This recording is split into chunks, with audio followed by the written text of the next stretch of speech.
did I choose an offering?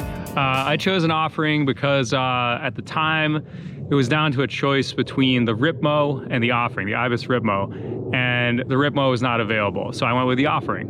It was kind of a no-brainer. It's turned out it was the correct choice. Not that the Ripmo wouldn't be the correct choice, but it's the right size bike. It's a large. No, I mean it's a 140 rear travel bike that you can run it 140 in the front. You can run 150, 160 if you want to get crazy. I went with 150, kind of in the middle.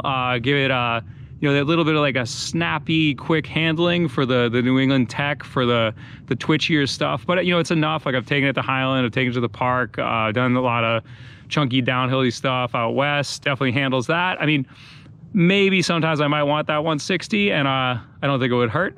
So all of the Evils have like a high-low geometry setting, that changes the head angle and the bottom bracket height. And for East Coast twitchy tech stuff, I tend to run these bikes in a higher position. So on their bikes, it's the very clever low and extra low. And extra lows, or no, sorry, not extra low. Low is where I run it, not extra low. If I go to Highland or something, I could switch it to that extra low setting. But I pretty much run it 150 fork with the low setting. I think it's about a 66-degree head angle, which seems to work all around for the stuff that I ride. It has Dave Weagle's Delta Link, the Dave's Extra Legitimate Travel Apparatus suspension, which I would liken it. It's very similar to a DW Link, also his design, which you'd find on the Pivots and the Ibises. It doesn't quite feel quite so efficient as the DW Link, but there's something about it where it feels, going between this and the offering, the Switchblade, it feels kind of, it's like it has more pop. I like to, I kind of have like a playful riding style, like little jibby bonky coming off, being a snowboarder, in my youth. But I would give the slight edge to the DW Link with pedaling efficiency, but I feel like this is plenty fast enough. I'm a little bit of a Strava dork, so I will attack some technical Strava segments. I don't care about anything that goes uphill. So really, more downhill and then kind of up and over tech stuff or whatever. And this has a lot of get up and go. It really, when you punch it, I like roll ups as much as I like roll down. So I like to go up things. And it works really well for that. It kind of has this this playful quality to it. I love the DW Links, don't get me wrong, but this kind of has this different characteristic to it, which is probably a personal preference thing. I'd ride either bike, but I do enjoy the kind of silliness of this bike. I still like to have kind of do everything trail bike. I like to go up really well, I like to go up and over and down really well, and this kind of fits the bill.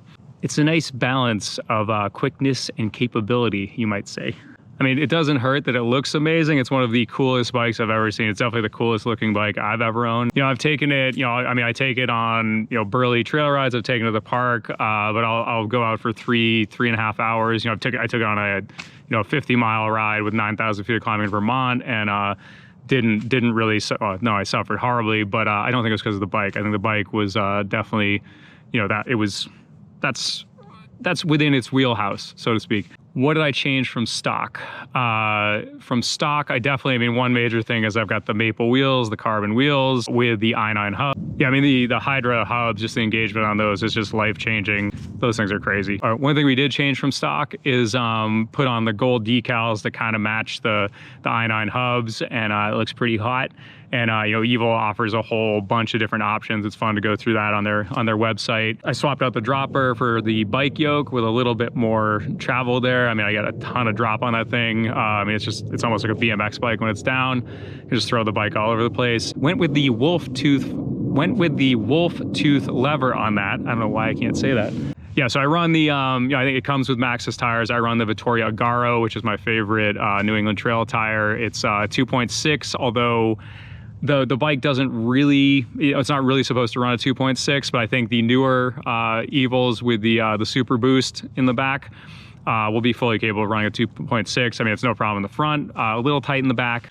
It did go with the, I went with the Shimano drivetrain. I got the 32 with the, I believe it's a 1051. So more gears than I will ever need in my life. Yeah, there's literally nothing I would change about it. I'm about 1,000 miles in to a bunch of, pretty, you see what I ride. It's pretty rough riding. I ride pretty techie, rough stuff when I go out to Utah and go out west. So it's, you know, it's taken some abuse, and I've had no problem with the linkage. Yeah, I mean, probably the only thing I would change is more clearance in the rear, which, you know, that's an issue that Evil has dealt with. Now you can run 2.6s to your heart's content, dude. Yeah, so I guess, I mean, in summary, why I went with the Evil, I mean, you just got to ride one, you know, get out and demo one. But I mean, they're quick, they're capable, they're a lot of fun, and they look hot. All right, thanks.